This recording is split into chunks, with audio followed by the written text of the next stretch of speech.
Hi, this is Jay with Jantech, and this is good stuff to know. So you've installed the UPS system possibly 1, 3, 5 years ago.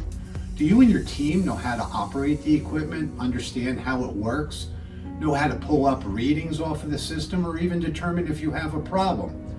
Like everything else in life, you should know how to operate the equipment and know how to respond in the event you have an issue with the equipment. If you're not familiar or your team's not familiar with that equipment, because over time you've got many things on your minds and tasks to deal with, I highly recommend you get updated training for you and your staff. In the event you have a problem, you'll know how to respond and react and be able to tell what the next steps will be.